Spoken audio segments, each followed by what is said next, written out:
Yeah, so we've got me, you, and Nathan doing tonight. I think Wolverine should be Shia LaBeouf. What are you talking about?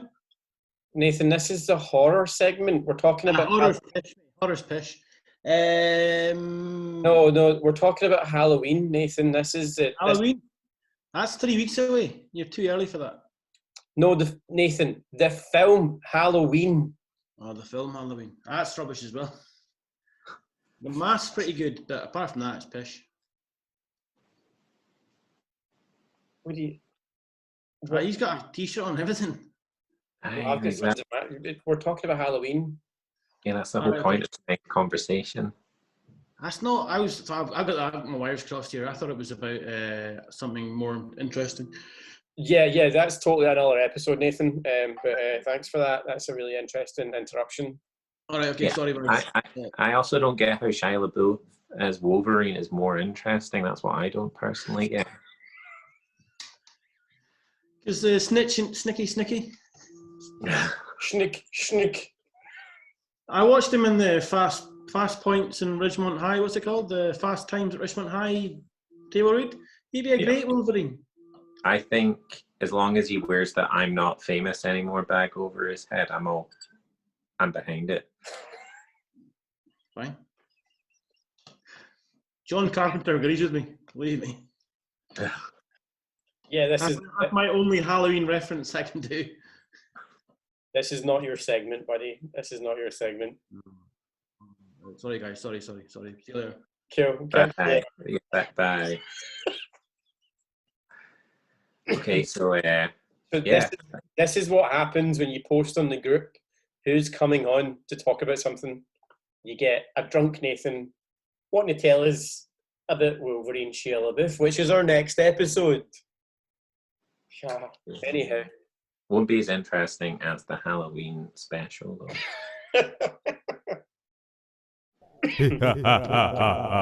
Take 4. Hi, welcome back to another episode of Geekified. It's that time of the year. We are beginning of October. And the one thing we celebrate in October is Starbucks pumpkin spice. No, I'm kidding. It's not. Starbucks pumpkin spice latte is available in all your lovely establishments. But it's Halloween. This is the month we get into horror. And obviously the Geekified team are here for all your horror goodness. You've already just seen our top 5 from the entire team of what to watch at Halloween.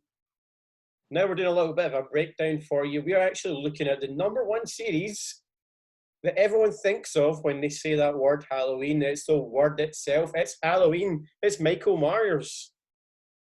You can't beat it. It's the precursor of the genre. It's the name. It's the fear of Halloween. And we're going to be talking about it. So today, you've got me, you've got Mark, and we put it up for the rest of the team. Not everyone is a massive horror fan. Probably the biggest horror fans in the room is myself and Mark. And the Geekified team. You never know. But I put it up in the post. We might get a couple of the team members popping in at some point because we open this up for a bit of a chat anyway. But what we're going to do is we're going to talk about Halloween. We're going to break it down. We're going to discuss all the themes. We're going to discuss from #1 all the way up to number 865, I think. 864, Chris. Cool. I'm overshot just a smidge. But it was close. It was close. So, Halloween, the original story of Micheal Myers. We're talking back in the 70s. This is the film that, especially I believe for Mark, and was one of the films for me that established the slasher genre. These guys came out of the woodwork and they made the film into an actual genre in itself. For me, that's incredible. You can't get any better than that. If you establish a genre, you're going to leave your name in the world of cinema if that's what you're going to do. So we're going to talk about quickly is the main synopsis of basically all of the films is Micheal Myers. So let's look at #1. We're going to go back to the 70s and we're going to look at the original film. I know for a fact that Mark is a fan. So when did you watch it? What was the first time it came into your, here you go. When did you watch it? When was the first time that it ever hit your radar? What age were you? What happened? Tell me a little bit about when the first time that you seen Mr. Myers hit your screen. Well, that's asking something. It was definitely one of the Sci-Fi Channel's many horror marathons during this season. And I believe they ran the original 6, so 1 to 6, without 3 being included in that. And to be honest, when I was a small kid, I just didn't really do much for me. It didn't really scare me. I didn't really get the idea of the silent protagonist or the final girl or the craft in the camera work that Carpenter was bringing in. You've got to remember, this is his second movie, the first being Dark Star. And it's second, off the top of my head, I think it's his second film. Yeah, and like he opens it up with an almost 10-minute long one shot, which is not a true one shot. He does cut it in 2 places. And I've always been able to work out the first, but I've never been able to work out the second. There's the scene when Michael puts the mask on his face and you can see the eye holes don't touch when he lifts it up, and then as soon as it goes on the camera, the eye holes touch. Yeah. So there's a cut there. But I've never been able to work out the second cut in the one take, so it's a truly impressive opening 10 minutes, especially being that is all we get of the child of Michael Myers, like the young boy before he becomes the Shape or the Boogeyman, depending on what you want to call him in the rest of the movie. And it's just a true feat when you think, wow, Carpenter had done nothing before that, nothing to the same scale or extent. Yeah. And the slasher genre really hadn't started to take off yet. Carpenter really put it center stage with Michael. Yeah, definitely hadn't. I think for me, like, given the fact that the slasher genre was almost an open and closed book for anyone who had tried it at the time. So back those days, people were still kind of doing films like it, kind of slight horror, slight slasher, but everything was very, here's the start and here's the end.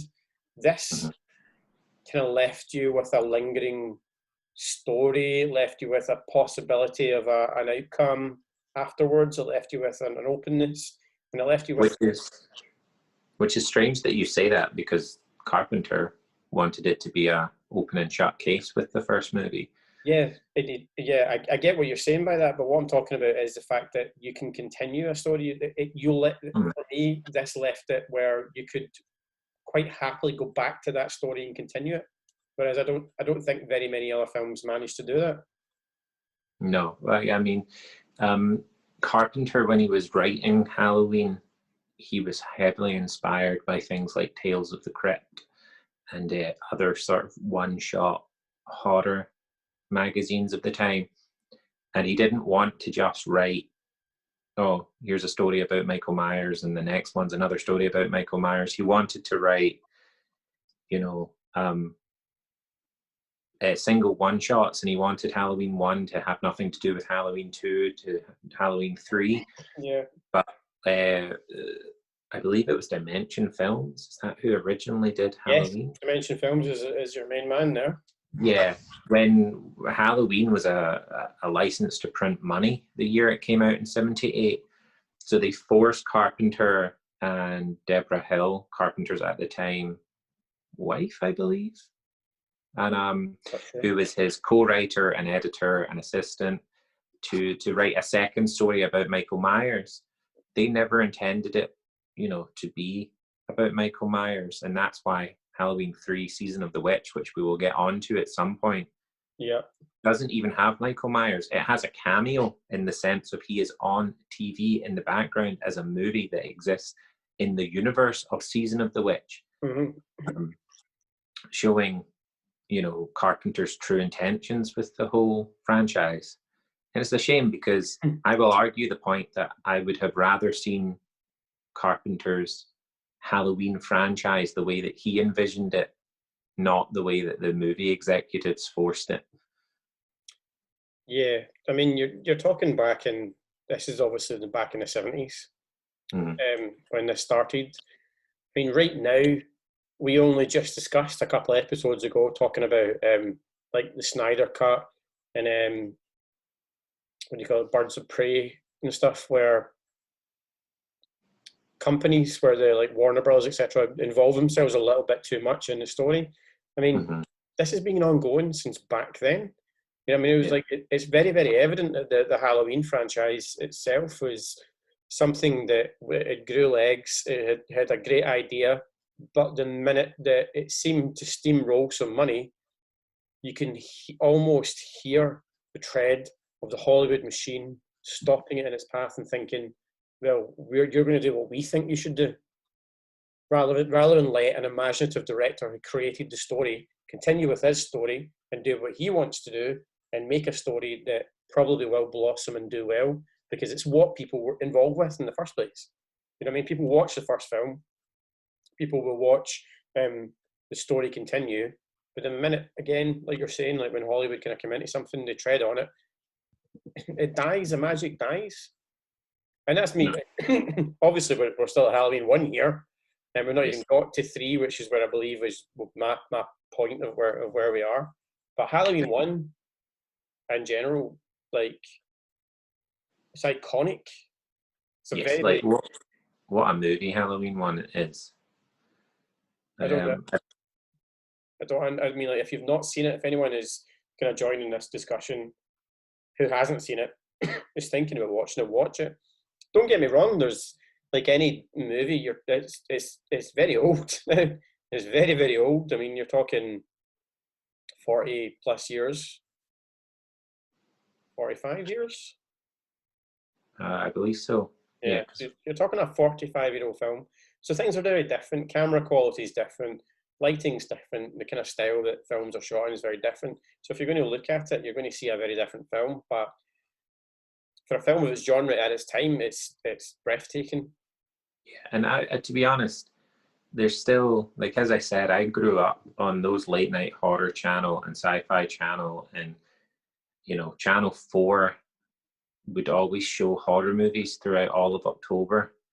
I grew up on those, and I would binge them, and when it got too late, it was the days of you put in a blank VHS and you just hit record, and the next day you would go down and it had wound itself out because it got to the end of the tape, and you'd just go back and hope that you got the rest of the movies after you'd fallen asleep. And there's something so beautiful about analog camera work in comparison to digital camera work. Yeah. Much like music, it's warmer, it feels more natural, it looks more natural, even though, as we both know, as Chris and I are massive film nerds, that analog cameras were a nightmare to use, because even something as simple as the film you used could heavily tint your color ratios. Go check out George A. Romero's Dawn of the Dead. Everyone always wonders why the zombies were bright blue and the blood is bright red. That's got nothing to do with the makeup department. That was because the makeup that was used was actually grey with pigments of blue, and the camera lens picked up grey as bright baby blue. Yeah. And but there's something so beautiful, and Dawn of the Dead looks iconic to this day. I believe that my film editing software has Dawn of the Dead as a preset in it because it's such an iconic look. So I will always have a soft spot for movies that are a bit out of focus, a bit rough around the edges, maybe continuity is not 100% and there's no CGI, because it looks real, and it makes it much easier to believe that you're there in it. Yeah, you definitely have to be a bit forgiving when you do watch films. Like, if anyone who's watching this is, obviously it's an 18, and it still is an 18 today. If you are 18 watching this and you want to go back and watch, obviously we recommend being 18 to watch it, but if you want to go back and watch it now, be a little bit forgiving. Understand that classic cinema is classic cinema. It's not what you're going to see today. You're going to see a lot of different stuff, but given that, if you can be forgiving of seeing what you're going to see, because I still see the difference. You know what I mean? It was like, I'm only 37, 38 just now. I was thinking about that. So when I go back and think about like films from back then, I wasn't born. So these are very old to me as well, and I am forgiving as a cinema enjoyer. But I love seeing this kind of stuff, and this is like that says like this precedes me, but this was the birth of for me the horror.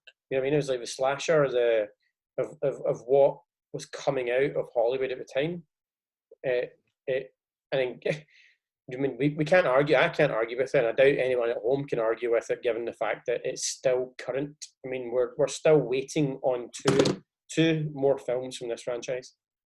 Yeah. So, And when you're saying be forgiving with this, I think if you're going into a movie and you're judging it on the merits of how it was recorded when it was recorded in 1978, maybe just watch all the Netflix new originals, mate. You know, because no, I you're get in the wrong headspace for a good Yeah. movie.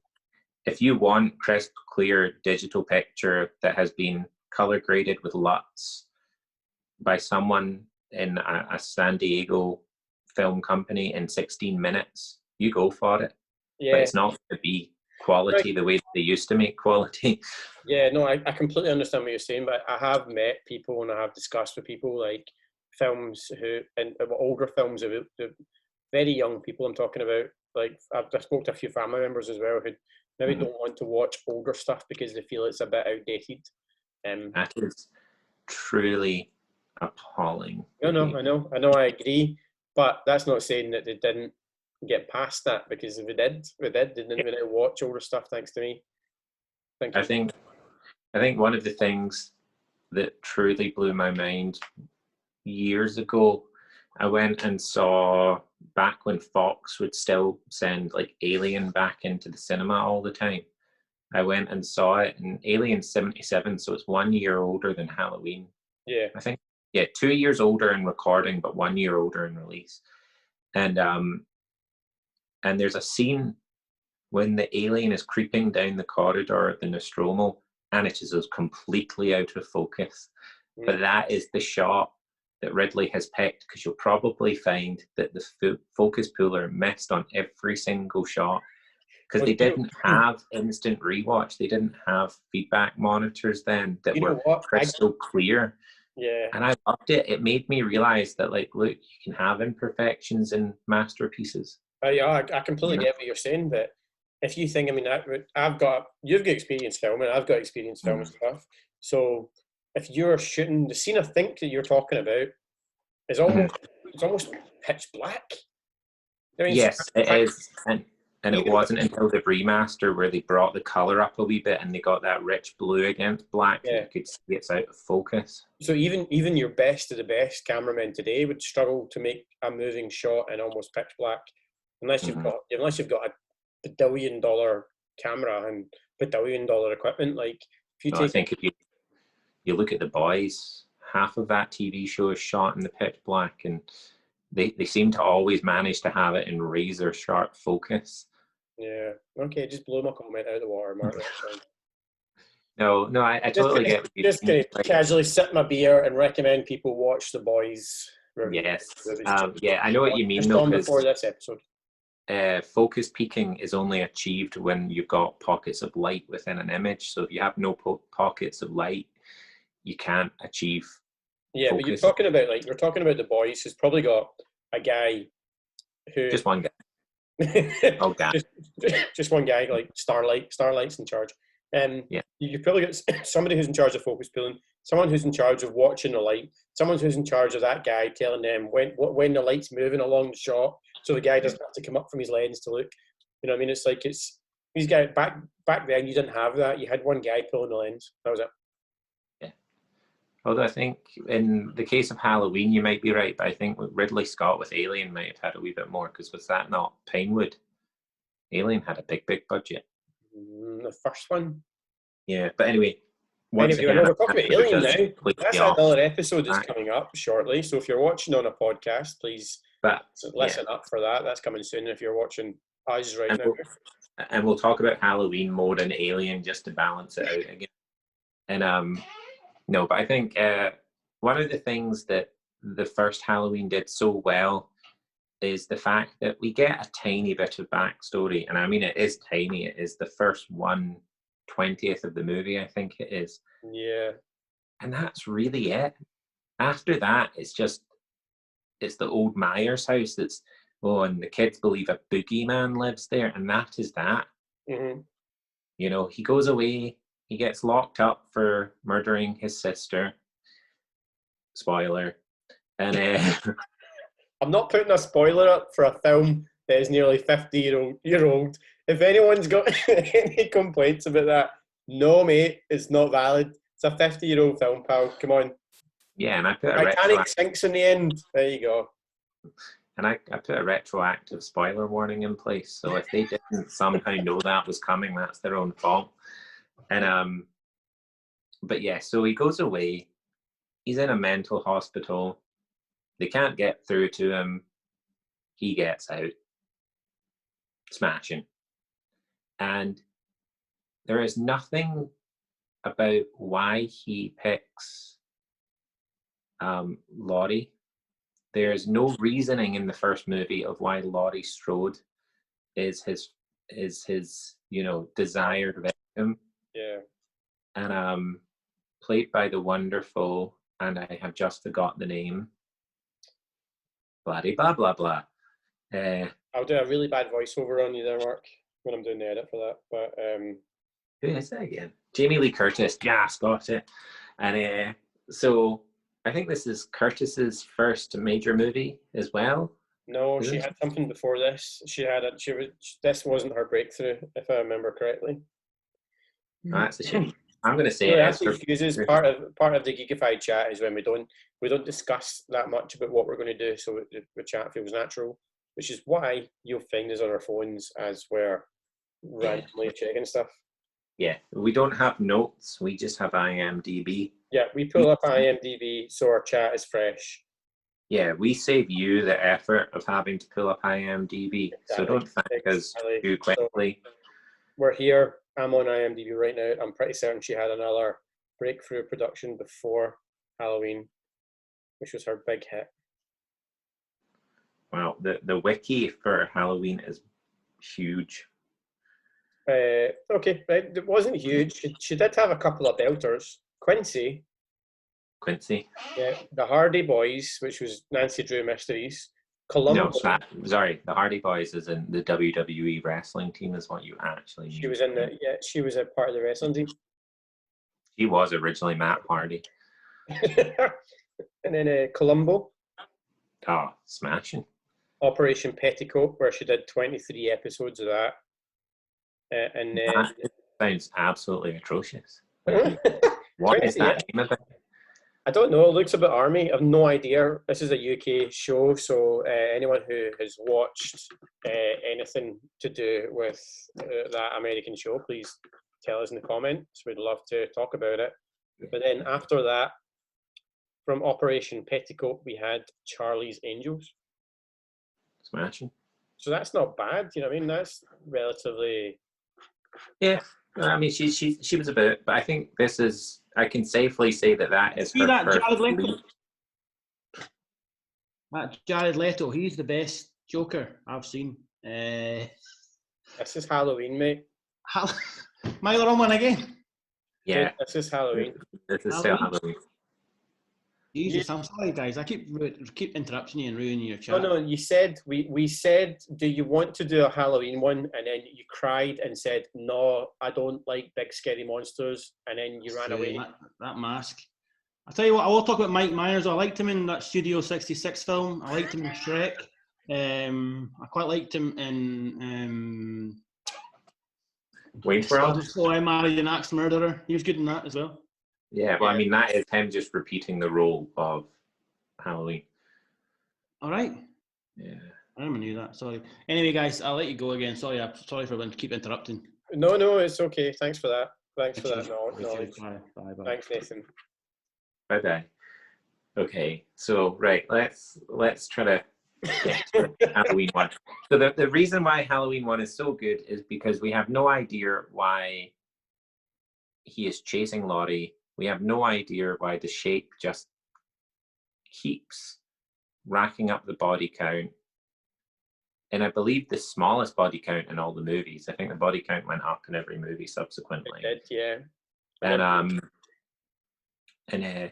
Yeah, there's just no backstory. And then you've got Dr. Loomis, played by the amazing Donald Pleasance, and he wanted to get through to Michael. He's been Michael's physician since he was originally locked up as a small child and never could. So when Michael gets loose, Loomis takes it on as his own task to rescue him or rescue the town of Haddonfield, which is just ridiculous. He's a psychiatrist, not a cop. But, you know, that's what movies of the 70s did. Just normal people picked up guns. Yeah, one person felt they could save a town. So Loomis is out there, and you get the final showdown between the Shape, Loomis, and Lottie in some of the best, like, it's not quite POV when Lottie's in the cabinet, is it? But it is an incredible shot when the Shape breaks through that cabinet, because it's so claustrophobic and so tight in. And I don't know how they did it with the old school giant analog cameras. That must have been some size of closet to make it look the way it did with Jamie Lee Curtis hidden inside it, you know? Yeah, because I think like it must have been. Do you know what? I don't think I've ever, and I've looked at this quite a few times, like of the making of Halloween 1 to all the way up to 854. But I don't think I've ever seen how they did that shot. I don't think anyone's ever talked about it. I don't know. I'm assuming maybe Jamie Lee Curtis has talked about it. Maybe. But I really have not. I've not seen a breakdown of how we did it. Yeah, well, I mean, because as we both know, lenses make the biggest of rooms seem tiny. So to be inside the closet, you know, it's quite I'm impressive. assuming it's completely fake. Yeah, and the wall doesn't exist or whatnot. Must be. But I believe you get to see three walls and the ceiling and floor, you know, meaning that only one was a pull away, you know. Yeah. But yeah. So as we were talking, like, if you're watching on podcast, tough shit. But if you're watching right now, I'm probably going to try and, over what we've been talking about, I'll try and put the scene we're talking about if I'm allowed to have it. If we're not, I'm really sorry. If you're watching on podcast, you'll never know. So check out YouTube and check out our channel and like and subscribe. Yeah. So we get that amazing showdown.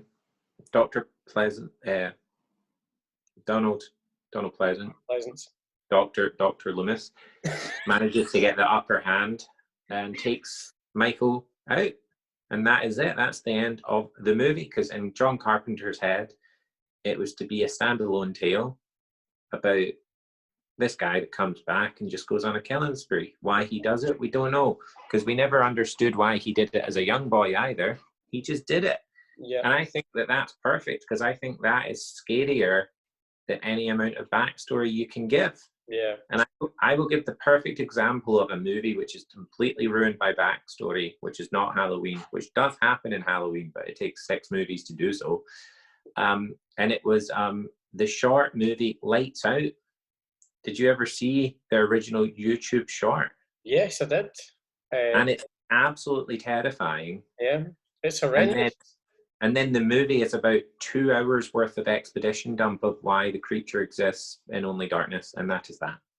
Yeah, it's horrendous. It ruins genuinely, absolutely horrendous, that short film. Why? Yeah. Sorry, I'm trying to make this look really cool. If you're on the bloody podcast, I'm sorry. In the backdrop, I'm trying to have a really, really nice like setting for us, like talking about Halloween films and a nice kind of Halloween. I've just got a theme now. Yeah, this is really awkward. It's not killing the flow at all. It's not killing the flow in the slightest, no. No. Okay, we're gonna have that. That's what we've got now. What have we got now? I don't even know. Halloween. It's some other vlog talking about Halloween. That's a good one, Chris. Send them to our competitors. I'm not going to do that then. Okay, I'll finish up the summing up of Halloween 1. So Michael falls out. We've only got 65 to go. and he is dead. And that is that. It wasn't until Halloween 2. You can talk. I'm going to focus on you, don't worry. I can't remember. I really should have watched it before this. But does Laurie look out the window and the shape's body is gone in Halloween 1? Or is that the opening of Halloween 2? I think that's the opening. End of 1. Definitely the end of 1. Yeah. And that's not the end of 1 with the reshoot, though, is it? I think it is the end of 1 with the reshoot. No, I think the reshoot added in that he disappears. I think in the original, he just lays there dying. But anyway, so this brings us on to the convoluted story of Halloween 2, which, as I already said, John Carpenter did not want to write. Carpenter wanted to move the series on and write another Halloween-based story. But Dimension interfered and told him and Deborah that they had to write a follow-up to the wild smash that was the 78 Halloween. And so, as Chris and I cannot remember 100%, I believe that Myers, in the original cut of 1, is dead out the window, and the cut that ended up being in theaters and on Blu-ray and whatnot, he is not dead out the window because he had to come back for Halloween 2. Yeah. And but by that point, they had lost the rights to use the mask. And this is where the downfall of Halloween begins. It is that early. It's 1981, and the downfall of a great killer starts that early. Mm-hmm. The mask is actually a Star Trek prop of William Shatner from the original series. Which they got from a gas station, I think, was... They did. They turned it inside out, sprayed it white, and cut off the sideburns, and cut the hair and the eye holes. And that was that. But by the time the movie became a massive success, Shatner tried to sue the production company. As you do. So by the second movie, the production company had to try to make a Shatner mask that looked as much as possible like a Shatner mask. And I will say that in the second Halloween movie, they got it the closest.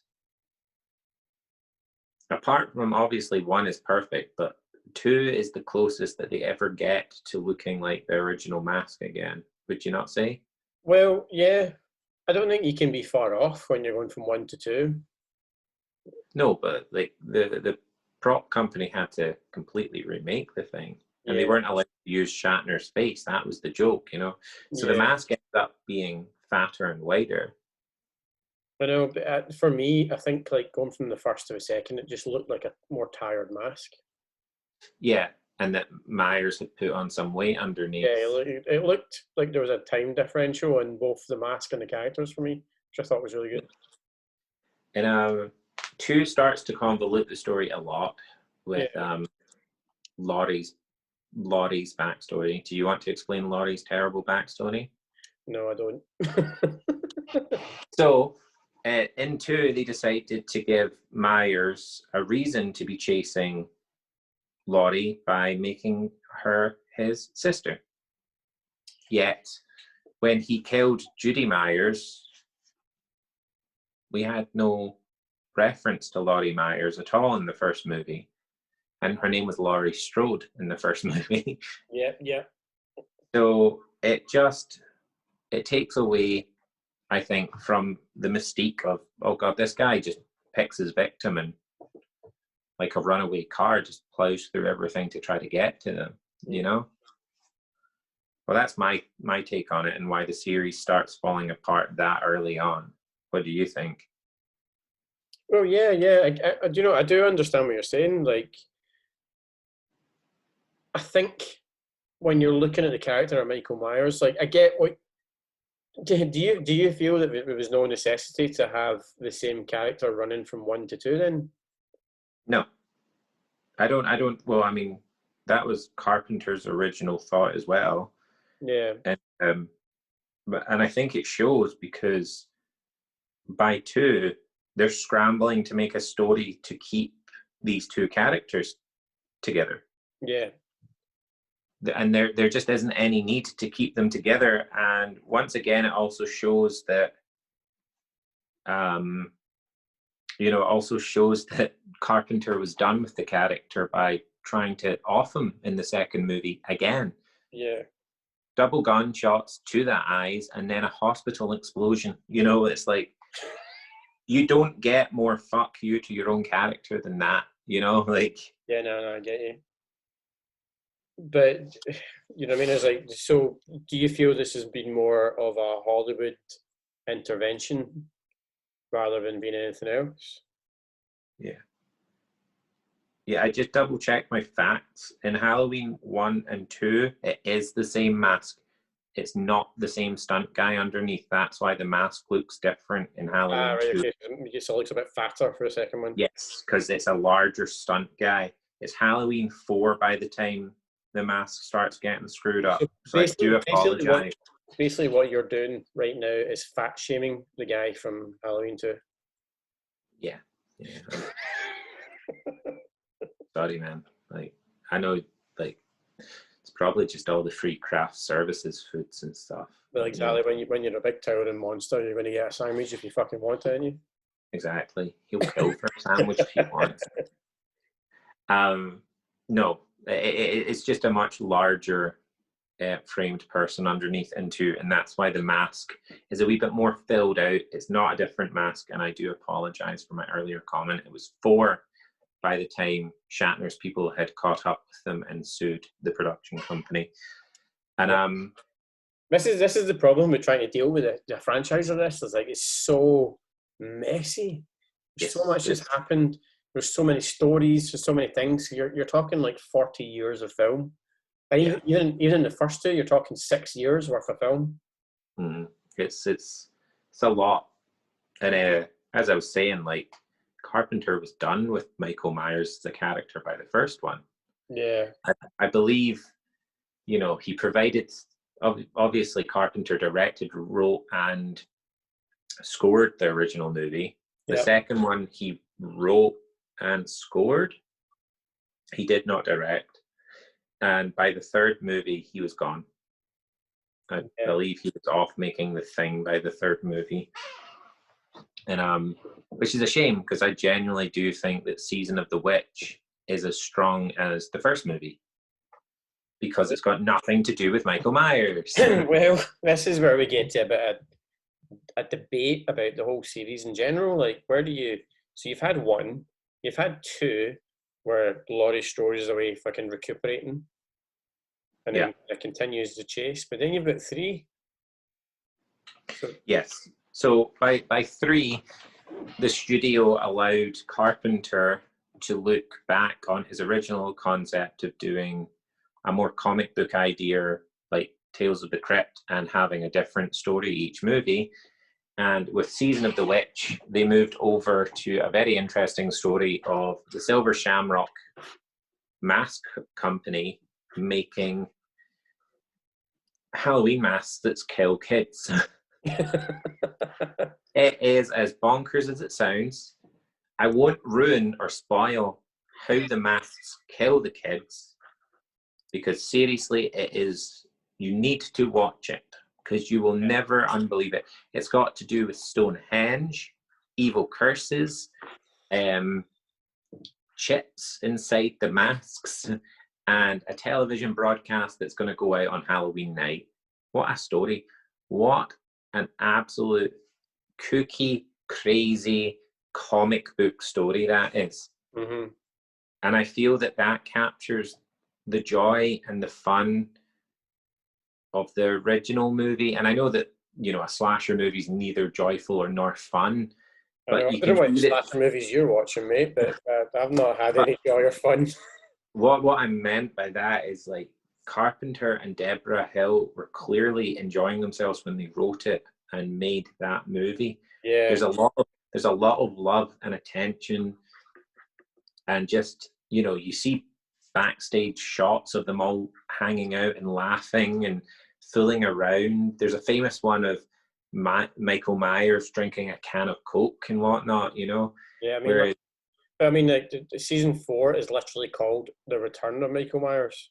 Yes, because by that, sadly, Season of the Witch bombed and bombed hard because people went to see Halloween for Michael Myers. They didn't go to see it for the Silver Shamrock mask company. And as I said, I genuinely do think it's the second strongest in the whole entire franchise. Yeah, and you should watch it. From a geek to a geek, why do you think at that time they decided to have a film without the actual antagonist? Because it was never Carpenter's original idea, and Carpenter was still on board as the producer, so I think he was pushing hard to move back to the original concept that they had.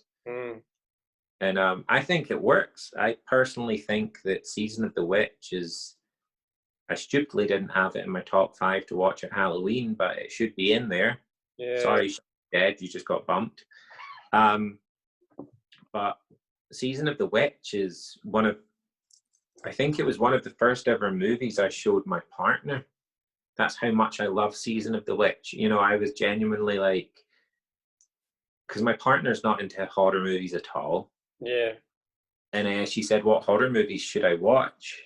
And I think the first one I showed her was Season of the Witch, because it's kooky, campy, 80s fun, but at the same time horrific.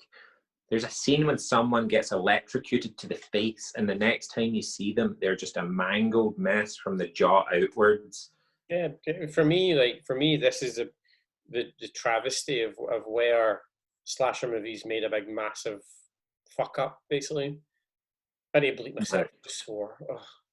But they made a mess of this. Like, I think, like, Halloween 1, Halloween 2, I get you're saying, Mike, the whole story didn't have Michael Myers, but yeah, it didn't have Michael Myers. Why did it correct its path to have him back in the fourth?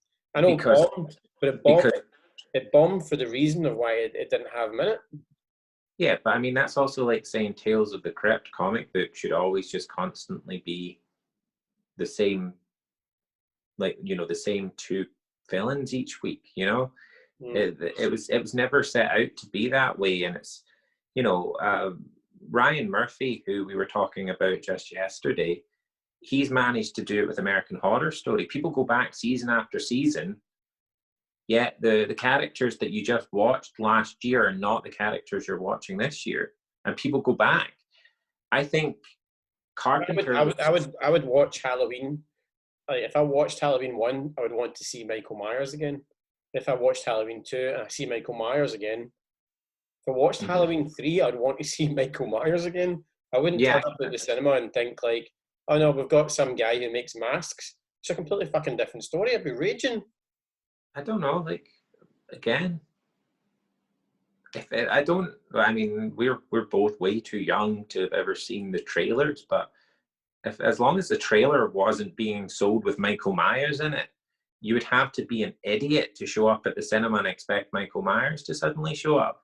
It was very much sold as a different story. And it was, I think, I believe the tagline in some of the posters is the Halloween franchise, not, you know, the next story in Halloween. Yeah. And, yeah, it seems wild, like, given what had happened of why they'd managed to do that. Obviously, Dimension Films like bricked it when Season of the Witch bombed, and we had Return of Michael Myers, 2 years later, I believe? Yeah. It might even be 1 year later. It might be super rushed. And that's when the Shatner mask is gone and Michael looks ridiculously unscary. He looks like you could beat him up one-handed. And but for me, it was a mistake to go back to Michael, because by that point, Michael became as boring as Jason or Freddy, or, you know, I'm trying to think of another one that is that repeated. There must be one, and I can't think of it off the top of my head. Yeah. Maybe Dracula and Frankenstein, you know. And one of your favorite series of all time totally takes the piss out of that with Scream. Mm-hmm. You know, Scream takes the piss out of the mask killer, because it's kind of just like, well, we don't even need to pay the same actor, so we don't have to give him higher wages the next time round. You know, just stick a mask on him and pay him tuppence, you know. But I know I get what you're saying, but I completely disagree with what you're saying. I think the mythology of Scream is the Mhm. mask rather than the person behind it. And I discussed that in our top 5.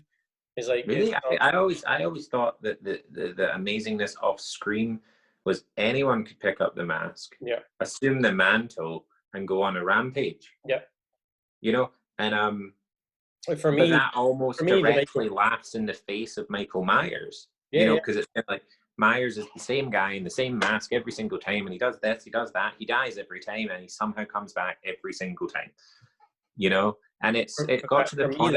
For me, that was a fear of Michael Myers. It was a fear of what's behind the mask. You were never scared. Screaming, you were never scared of what's behind the mask. I mean, I don't know. Well, I mean, I think see the killers that are more humanized, not with boring backstory, but more humanized in the sense of these are just deranged lunatics coming after you. I don't know. I think that's more scary than the unkillable killer. You know, because I've always talked about what would you do if Judgment Day actually happened and Terminators rose up? turn off Screw the it. Wi-Fi, mate. Mate. I would drop so much acid I OD'd. You know, might as well. Like, you're gonna die one way or another. You might as well go out tripping life fantastic. You know, and so like for me, if Michael Myers was chasing me down, it's just like, well, you're gonna die. That's it. It's as simple as that. He's unkillable. You know, and I mean, I think I'm gonna skip ahead a bit here, but H2O. Jamie Lee Curtis makes her mighty return in what is H2O, the 7th in the Lenin Rage? Easily. I mean, like the fours. She doesn't turn up in 4. 4, 5, or 6, I Yeah, believe. I mean, that's her first. 4 is her first no-show. 5 Yeah. is the revenge of Michael Myers. And then it's the curse of Michael Myers. Michael Myers. And it's H2O, so that's the 6th. Yeah, which is Halloween Water. It's 7th. Yeah, Halloween Water, as it's famously known. Halloween. But you know, and I think like the ridiculousness of that is that they wanted to put it to bed finally. They wanted to go, right, come on, Myers has been around for 20 years now. He's unkillable. He's no longer scary. He's a bit of a parody of himself. So they decapitated him at the end of H2O, only for H2O to do well. And then they were like, oh, we should probably do another Halloween movie, eh? And yeah, so they have to write in Halloween Resurrection. It's there in the title, he's coming back. And they have to write in the most ridiculous way, how did he survive getting beheaded? And it wasn't him under the mask. You know, it's, oh, there's a surprise. He is back from the dead. And it just becomes a bit, again. You know, and I feel 4, 5, and 6, I have watched once in my life. Yeah. I've watched 7 and 8 more than once, but that's because Jamie Lee Curtis is back in them. Yeah, I've watched 1. I've watched 2 more than twice. 3 I've not watched more than once. 4, 5, and 6 I've definitely not watched more than once. H2O, I've sadly probably watched quite a few times because I liked it. Yeah, I mean, H2O was what, 2001, and it was probably the best horror movie of 2001. Slasher films were kind of having a wee resurge, I think, is the best way to put it. And they weren't all good at that time at all. Like, I mean, I think another movie that came out very close was Jason X, which sadly, I will admit here, is probably the Friday the 13th movie I have seen the most, because Jason X was repeated a lot on the Sci-Fi Channel. Yeah, I don't know. Like, let's get into Friday the 13th and different, because it blows my mind. Because like, it's almost worse to a certain degree than this franchise, but makes sense more than this franchise. Yeah, because at least in that they try to justify in is it Jason Goes to Hell or Jason? No, is it called Jason Lives Part 6? I think it is. And if you look carefully on the coffee table in Jason's lodge is the Necronomicon from the Evil Dead. Yeah, it's making out that Jason is a deadite. Yeah. So that's what I mean, is like there's continuity in Friday the 13th. Halloween doesn't have that continuity. It's almost Yeah, and it doesn't have that explanation of why can this yeah, seemingly normal kid just survive being shot, decapitated, stabbed, flung off a balcony, blown up, shot in both eyes, but he can somehow still see and come straight at you. You know, it's like it's never given an explanation. But the more backstory they give Michael, the worse it becomes. yeah. Because I believe is it Curse of Michael Myers? They start to explain it as a cult.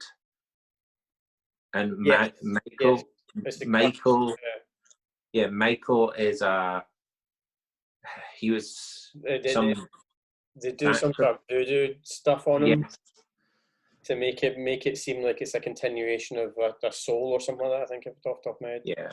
It is. It's as bad as the explanation in Doctor Who of John Sims' Master coming back for the David Tennant Christmas special showdown. Yes, you made me cough shockingly at that revelation there.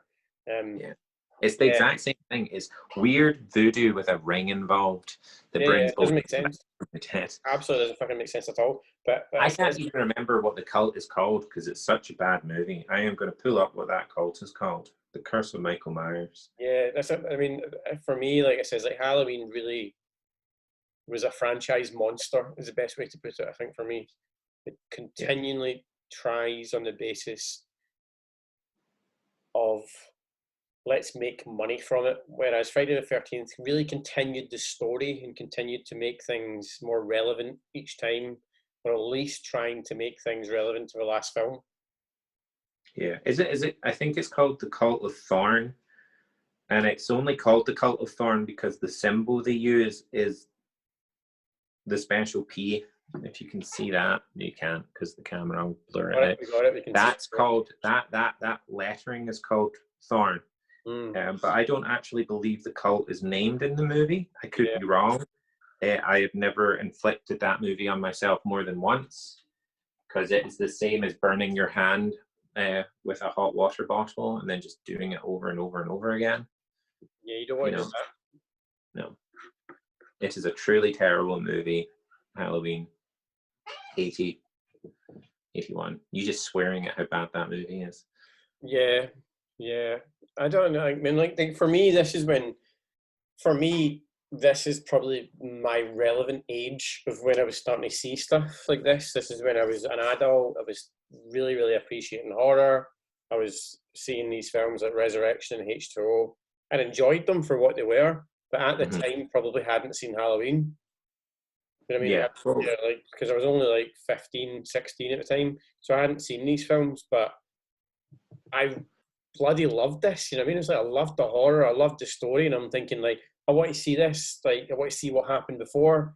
And I'm again, you're trying to follow the story and trying to think like, well, I really enjoyed this, but that doesn't make sense. So you're kind of with H2O, is that not the first time they screw up the continuity? Because H2O is technically Halloween 3. It goes Halloween, Halloween 2, and then H2O in that continuity. Yeah. And then H2O goes on to Resurrection, or you can look at it as Halloween, Halloween 2, Halloween 4, 5, and 6. Or you can look at it as Halloween and then Halloween 2018. Yeah. Because I believe in Halloween 18. Yeah. I believe in Halloween 2018. They don't even take into consideration what happened in 2. No, Halloween is literally a continuation from 1.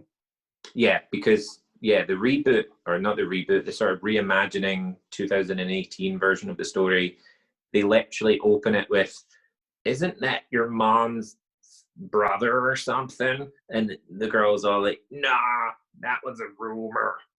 And they all sound like extras from Bob Burgers. I wasn't going to comment, but that accent was tremendous. Yeah, thank you. That's exactly what that young actress like. It's a spot-on recreation of that scene.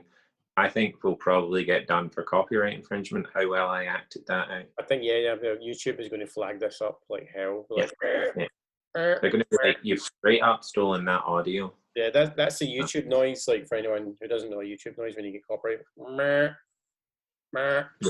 Yeah, that's how it feels to sit and deal with copyright infringements. That's for sure. Yeah. If you're a YouTube person, maker, thingy person, yeah, you know what we're talking about. So, but yeah, let's so move on to probably Busta Rhymes. Well, we've done Resurrection. Well, we didn't, because we never talked about the fabulous Busta Rhymes and the fact that they went into almost found footage in that one, did they not? Yeah, so it's 2002 we're at now. And hidden. So I think Blair Witch Project came out 1 year after, again on Dimension Films. Am I right? Yes, you are. And absolutely blew H2O out the water budget-wise, because Blair Witch was made on like 12 quid and made like £1 million. I believe it was £4.20 in a packet of Watsits. Yeah, and they had to share that pack of Watsits, and that's why they're so angry in all the scenes in Blair Witch. But Blair Witch, I believe, and I could be wrong on this one, I'm not going to bother to check because I'm lazy. And, you know, here's just some wild speculation, much like politics these days. The Blair Witch is the most pound for profit movie of all time. Am I wrong? You know, like when they turn around and they go, oh, like Infinity War made £1 billion. It cost 200 million, but I believe Blair Witch is. I think in perspective, I think even though it cost 250 million to make a film, I think making £1 billion. Yeah, I actually know. I still believe. I'm now going to check it because it definitely for a minute was the highest grossing film. Let's all check. Per pound. I'm checking as well because I'm pure geek. Blair Witch Project. Right. For everyone watching at home, I hope this is really exciting, just watching us Google stuff. Yeah, what you're watching is Google stuff. Anyone on podcast is just listening to us type, which is really cool. I bet you're sitting on a bus, like going, fucking really glad I listened to this episode. So Blair Witch Project cost between $200,000 and $500,000 to make, and it banked £248.6 million, which makes it a ratio higher than, I believe, Marvel. Highest grossing. Come on, Google, bring it up. Yeah, so the Blair Witch Project netted 250 million, making it the highest grossing independent film of all time, as well as the most profitable. Oh, okay. So and that's I'll tell you what I found. Was it just hardcore pornography? You Pretty did a much. different The most profitable film I found was called Deep Throat. Wow. That was made for £4.20 in a pack of Watsits. Yeah, that's what happens when your search history isn't deleted. Yeah, that's what happens when Chris drinks too much wine and has just bought a new camera. well, there you go. And but yeah, no. So anyway, the only reason I brought up the Blair Witch is because every movie after the Blair Witch became found footage until they kind of forgot about it for a minute. And then they brought it back with Paranormal Activity. But Blair Witch started that, man. I'm not accepting that Paranormal Activity started that trend. It brought it back. No, I completely agree. 100%. Blair Witch. And so Halloween, it starts off traditional. It looks very much like Halloween H2O. But this time, Laurie Strode has been locked up in a mental institute for decapitating someone. And Michael comes for her and kills Jamie Lee Curtis within the first 20 minutes. Yeah, that film over, roll end credits. And then all of a sudden, so you go from the mighty, mighty Jamie Lee Curtis to Busta Rhymes. Yeah. Who runs a reality TV show about scaring people in haunted houses. And they have chosen to do the Myers house at Halloween. And obviously Michael is now living there again. Yeah. Even giving a rough outline of the plot is boring me half to sleep. I know, yeah, genuinely. I think it was maybe culturally adapt at the time. I don't think the genre was really that fluffed up at that point in time. I think it maybe worked No. at the time, but it really didn't work for me. No. I think, ironically, again, when I watch the Halloween movies, I do watch H2O every once in a while, and I watch the first half hour of Resurrection because every time Jamie Lee Curtis is on screen, she steals the show. And but then I turn it off because when it becomes the found footage, it just becomes a different movie. Yeah. Which would go on to kill the franchise until Rob Zombie brought it back from the dead. Right. So this is where it gets a bit divisive. Mm-hmm. What do you think of the Rob Zombie ones? Horrendous. Yeah, I don't like them. I feel that number one misses the point, and I feel that number two explores Laurie's PTSD a lot better than actual number two of Carpenter run does. And I think that Rob takes a lot more creative liberties in number two, No, which leads. For me, like I'm sorry, I'm gonna really. I feel like this is where I really pipe up about this. Rob Zombie takes a story and just fucking runs with it. He just disappears with whatever he wants to do. He wants to make this brutal analogy of a person, and no, that's not Michael Myers, dude. If you want to do that, write your own story. He literally takes a story and just goes, "I'm doing what I want to do, but I'm going to call it Michael Myers." Yeah, almost like what they did with Ratchet. Basically, yeah, I know. If you've watched that review, we basically said exactly the same thing about Nurse Ratched. So watch that, please. Great TV show, but not the Nurse Ratched from the movies. And you're right, Rob Zombie gives Michael Myers so much backstory, which I also just said was the fault of the original series, was giving it too much backstory. And in this time, he doesn't make it that Michael Myers could have been the kid on your block, because he so specifically tells you who Michael Myers was, and that takes away the scariness of him, because it's kind of like, oh, well, it's that kid that was killing a cat. You know, it's like, oh, smashing. We all said that they would turn into serial killers anyway. And they did. I will say that out of the Rob Zombie 2 is stronger than 1, because obviously, as you say, in 1, he is trying to follow Carpenter's story almost to the letter, while adding in all his own exposition, and then in 2 he ignores Carpenter's written 2 and just makes up his own movie, and it's better for it. But at the same time, it's got a ridiculous amount of nudity for no reason in it. Number 2, I'm not joking. Like, I didn't get, like, I get the first one, he's copying it. I get that, but the second one, he's just doing his own thing. It's like, what is this guy doing, Michael Myers? What's this guy doing with the story? What's this guy doing? I think I believe Rob and Carpenter had a big falling out over it. They don't talk anymore, as far as I'm aware.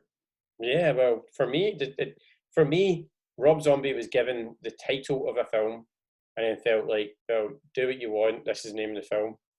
Mm-hmm. Fair. I met Rob, but when I met him, I had not yet watched his 2 Halloweens. So I could have asked him in a different life. I could have sat with him, had a beer, asked him why he did what he did. But sadly, no, I hadn't watched his. I lied to him and said they were good. But no, I haven't seen them. For that. At that point, I think the only Rob Zombie movie I'd seen was The House of a Thousand Corpses, which I fell asleep during because it was so boring. But I'm not. Do you know what? I'm not going to take away from, like, as much as I really didn't enjoy his Halloween interpretations of Michael Myers. Like, I'm not going to take away from his own productions. Like, I've seen House of a Thousand Corpses, and what was the one before that? Isn't House of a Thousand Corpses? Yeah, Devil's Reject's the one after, is it not? Oh, I can't remember, but I've seen both of them. And then it's called, like, The Devil's 3 or something. Yeah. Those films were great. I mean, like, he's a good horror director, but you can't pick up a film and then say, right, I'm going to wear the badge of I'm Micheal Myers and then do whatever the fuck I want. Yeah, that's not how it works, man. And that's what I feel like he did. I don't know. I mean, you know, we would be doing a disservice if we said that sometimes running with your own ball doesn't lead to a better movie. Carpenter ran with his own ball when it came to The Thing. And I don't know if you've ever seen the original The Thing from Another Planet, have you? Mm-hmm. Yeah. Do you remember what the monster is in the original? A dog? No. That's what Carpenter makes it. In the original, the monster is made from a carrot. Okay. Yes. So, you know, Carpenter reread the story of Who Goes There, rewrote the story to more suit the original story with, I think it was Alan Dean Foster, helped write the second one. And, you know, so taking your ball and running with it can lead to great results, you know? But I think in Rob's case, I think he's way too much style over substance. Mm-hmm. Even though he rams loads of why can I not say that word? Exposition into his movies. It's exposition dumps. It's not told, it's not seen, it's just, oh, look how sexy this scene is, or look how grimy it is, or look how gory it is, without telling the story, you know? Yeah, I get what you mean. And I feel that that's where his two really fall apart, which leads us to 2018's most recent reboot of the franchise, Halloween. Yeah. What did you think of the David Green, Danny McBride version? I loved it. I mean, Yeah. I think it was so honourable to the first. It was almost exactly the same. The feeling, the shots, the lighting, the acting. It felt like it was so in touch with the original that I was in awe after I watched it. I was like, this feels like home. Mm-hmm. Which is weird because it's a 70s film and I felt like I was watching the original but just a little bit better. Yeah, I loved it. I loved it until someone pointed out to me the ridiculousness of how Michael gets to Laurie. And then someone also pointed out to me that in Carpenter's original, is Michael chasing Laurie, or is Laurie just got bad enough luck that she's about when he's doing his killings? I think he's chasing her. I think personally, he's got an agenda. Michael's got an agenda. Like the whole looking at her from the window in the original movie, you know, and then the second movie having the stupid sister storyline, and that's why he's chasing her in that one. But in this reboot, see that ridiculousness of the other doctor going crazy and kidnapping Michael, you know, to take him to Laurie. See, the thing it's a bit far-fetched. The thing is, right, I don't give a shit.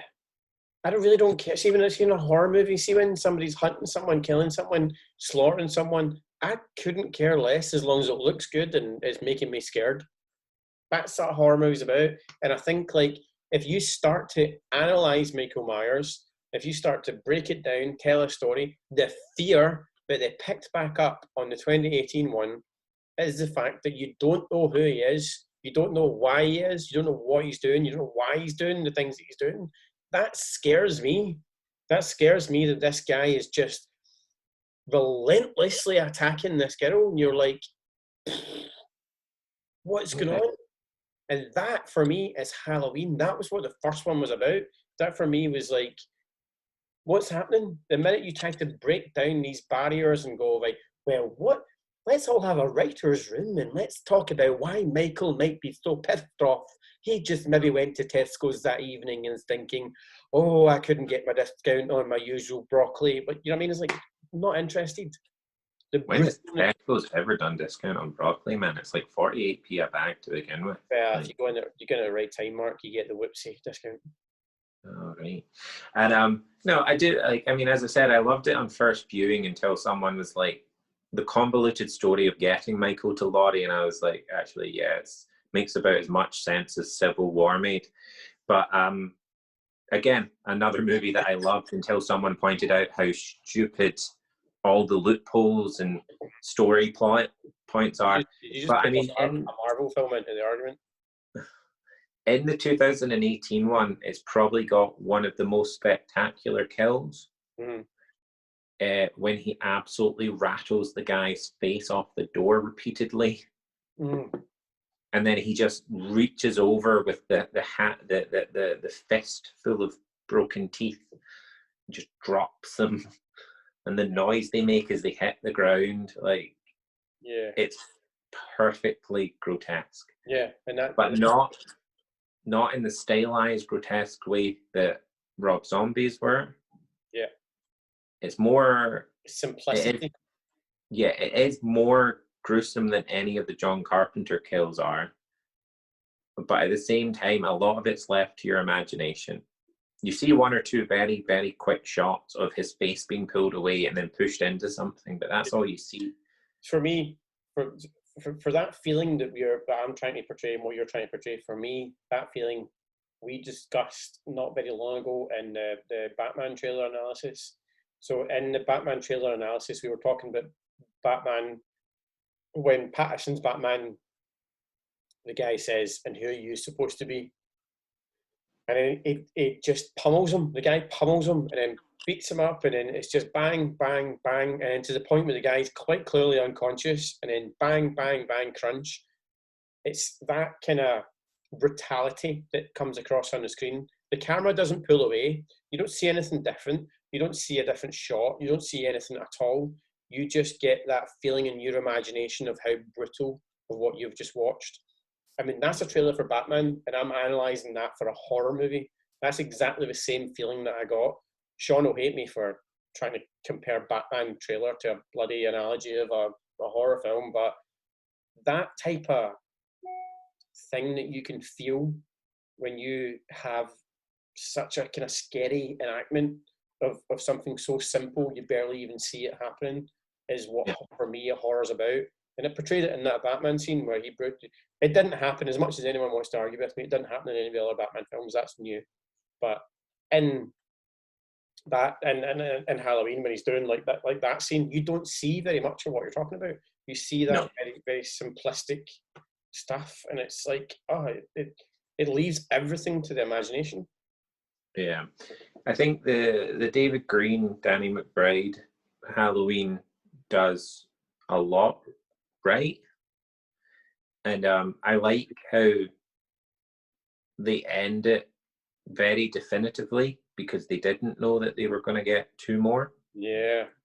But at the same time, they end it in such a way that, I mean, someone said to me, and again, major spoilers here, someone's like, he's trapped in the basement and the house is on fire. How is he going to get out for the next movie? Mm-hmm. Right? Minutes before that, they show a low-powered rifle being able to break through the floor. Yeah. You know, a rifle designed to kill vermin because Americans do stuff like that, you know? And if that can break through the floor, a giant 6'5" guy who's got a workbench of tools down there can start smashing up the floor to get out, you know? Exactly. And I think they start the trailer of Halloween Kills perfectly with the noise of fire engines. Oh, I'm not joking. When I seen that trailer, I was excited to know what was happening, and I think I was in work. I'm sorry where I work, but I did actually take this on company time. I literally took the trailer and sat kind of quietly in the corner and played it. And when I seen it, I was genuinely in awe of how well they had done that trailer. I thought that's genius, absolute genius. Yeah, I think so as I said, when someone pointed out how convoluted the plot was to me, the movie slipped down a star rating in my eyes because I'd given it 5 out of 5, the same as I gave the original Halloween. And I had to write the review for Halloween 2018 for a newspaper I won't name. And I gave it 5 out of 5 in the newspaper because on first watching it was perfect. And as I was saying in last night's episode, I watched it, I believe, a full 30 days before it came out, and I had to stay tight-lipped to all my friends about one of my favorite franchises and just how good it was. Because the other thing is nowadays, if you tell someone it's a good movie, they call that a spoiler. Oh, well, you put it in my head that it was good. I went in expecting a good movie and it was an okay movie. You spoiled it for me. It's like, what? No, I didn't. I gave you my opinion on it. Yeah, you're not talking to me. But I genuinely have people in my life that have given me grief because I have told them a movie is good and they go in with high expectations. Yeah, it wasn't you, but I won't name names.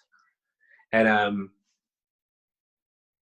so trying to stay for me, that trailer to pick up, like on that trailer that we've seen for the next one is incredible.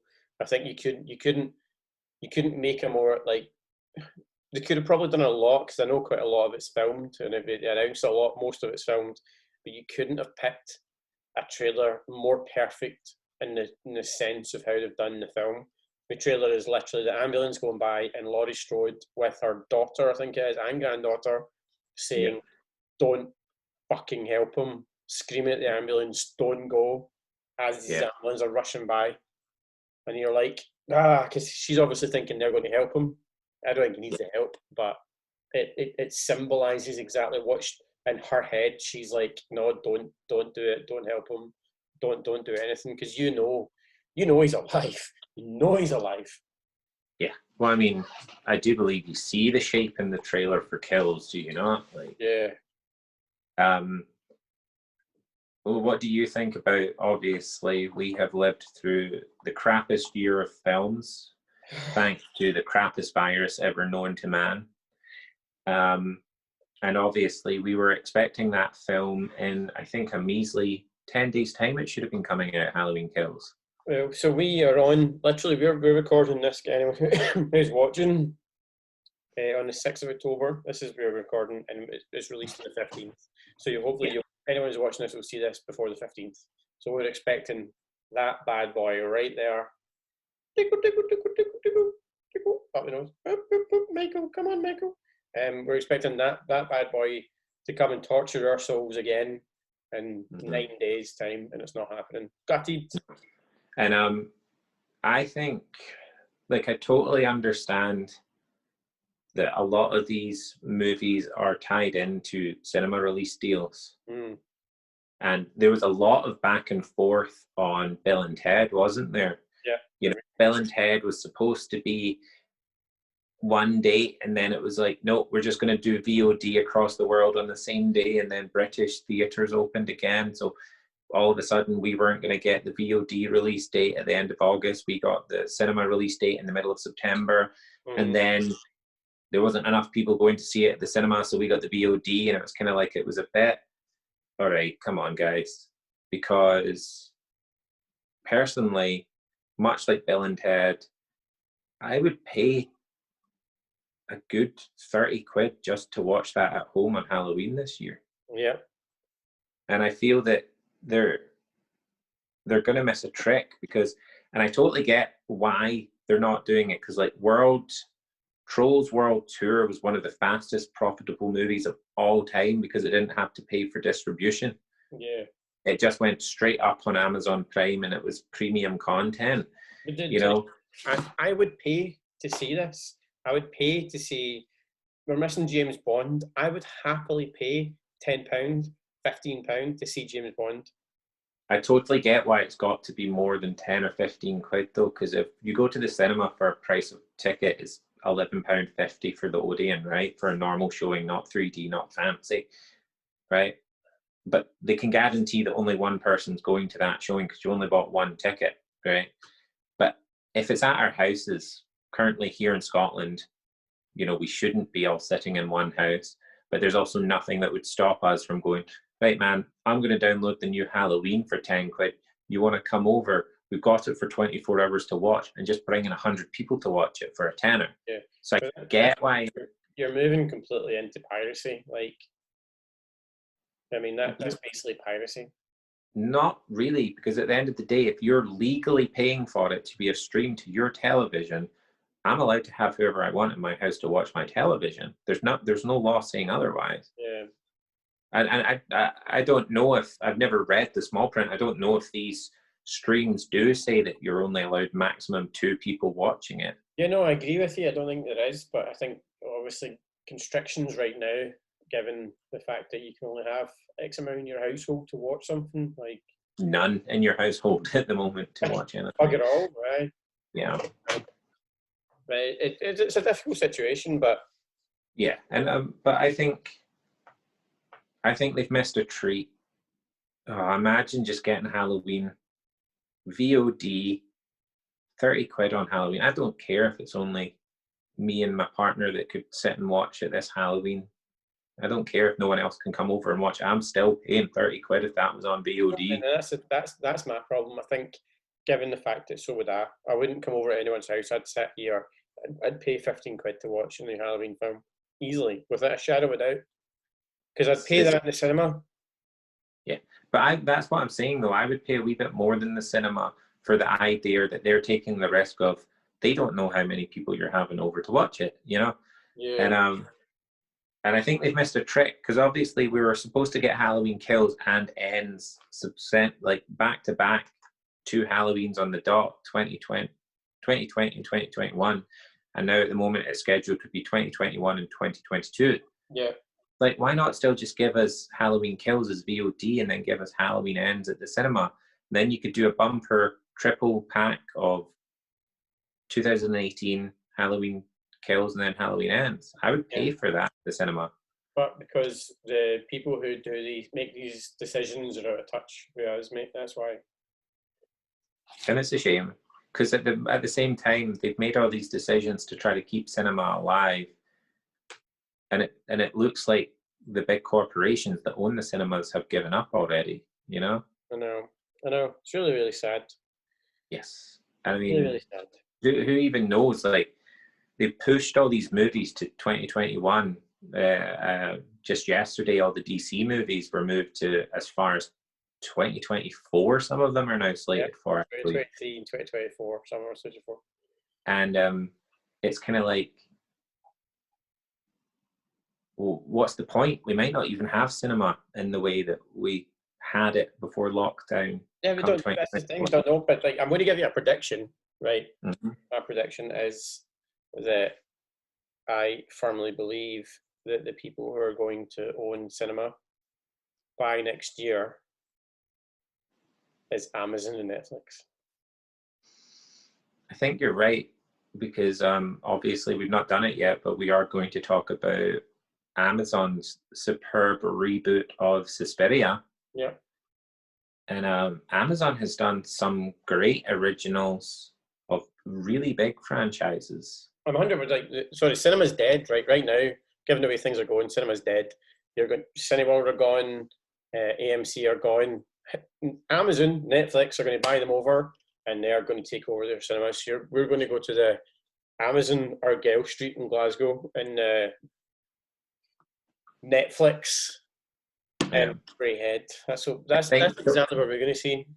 The only reason I don't think Netflix will buy cinemas is because Netflix is currently still working in the debt-based model system of get enough subscribers and you will work your way out of debt. But to get subscribers, you have to have content. And to have content, you've got to spend money. Netflix is in the vicious cycle of content that this, like, you know, I am with eating, you know? And so I don't think Netflix has the money to buy cinemas. But as we know, Amazon announced somewhere during quarantine that they're the first ever $1 trillion company. Am I? What? Don't mean maybe. Yeah. So, you know, I think Amazon could probably afford to buy every cinema and then some. So I think you could be right. Amazon might bail out Cineworld and whatnot. Just call me. I don't think Netflix can afford to do it, because they're currently caught in the content creation spiral, which their business plan basically is drive themselves into the ground and wait for enough subscribers to bring themselves back out. Yeah. I'm not an economist by any measure, but to me, that doesn't work. Well, we can only wait and find out. But that's we're moving into a very different discussion. Well, I mean, the other company we didn't talk about is Disney. Disney just straight up buying the cinemas. They pretty much have a monopoly on them at the moment. Anyway, remember, was it last year with Endgame?